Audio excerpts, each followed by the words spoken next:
had to laugh when I thought of the title for this video. An intellectual exercise on nothing.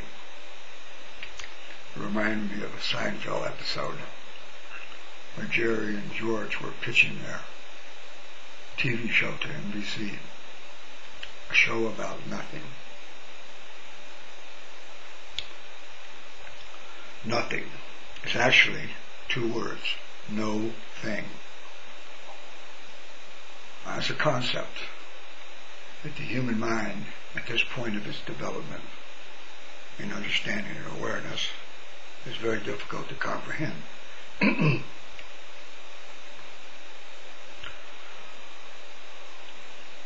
Existence, as we know it, is made up of positive and negative particles.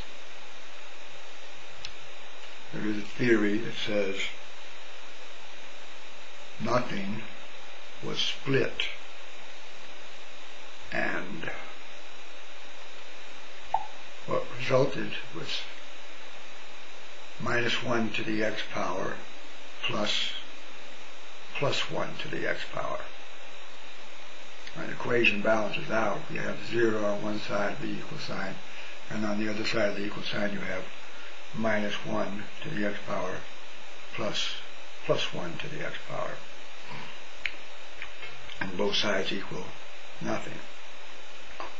But one side appears to be something, which is our existence. Our existence is composed of,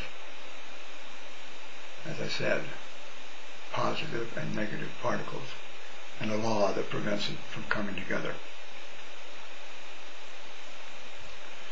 It doesn't matter how many positive particles there are, just as long as there are an equal number of negative particles.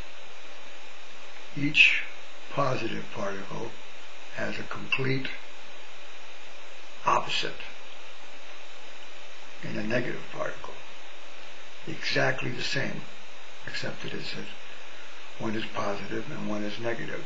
They cancel each other out if the law will allow them to come together. So everything in our existence is a thing. It's difficult for us to think of something that is not a thing. Closest you can think of is when you take a bottle and you suck all the air out of it and create a vacuum. Supposedly there is nothing within that bottle. And that's only an analogy, but it's close to what nothing is. Nothing is a whole in our existence, as our existence is made up of things. Everything in our existence is made up of positive and negative. Sensations are made up of positive and negative things. We have pleasure and we have pain.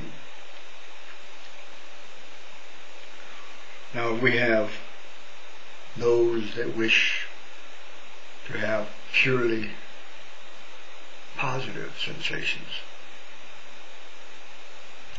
And if an individual achieves that level of existence, then there has to be a person that experiences the same level in the negative.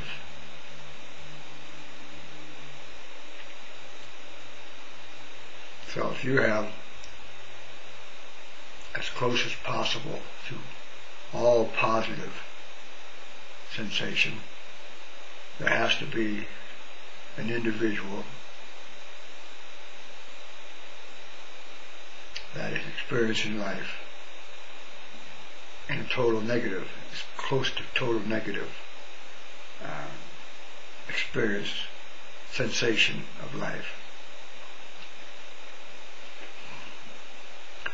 And if that's the case, the individual who experiences the negative, the total negative, or as close to total negative sensation, doesn't know how to deal with it, or finds it unenjoyable or unattractive, and he learns, or they learn, that there is someone that is experiencing total opposite of what they're experiencing, they will realize, or possibly realize, sense of envy,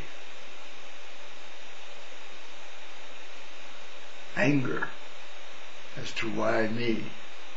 Why am I experiencing existence in this manner? That person has too much positive. So, somewhere in scripture I read that it's ideal to bring the mountains down and the valleys up. And I interpret that to mean not to covet an over positive or an over negative existence. The Buddha calls it the middle path.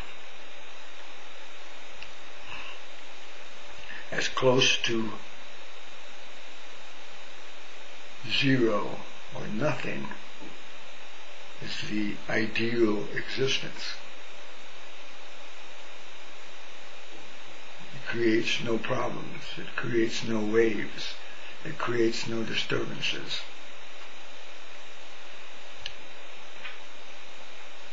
It's hard to accept because most of us are raised on pleasure and pain, plus and minuses. And it's difficult to give it up, so to speak. But every action is made up of positive and negative. And every reaction is made up of positive and negative. So every action that you perform, you create an equal number of positive and negative in the reaction. So every exercise, every action contributes to the dichotomy. And as long as we do things, as long as we experience and think things, we will be creating things. We will be manipulating things. And they are all composed of positive and negative. There's no way out.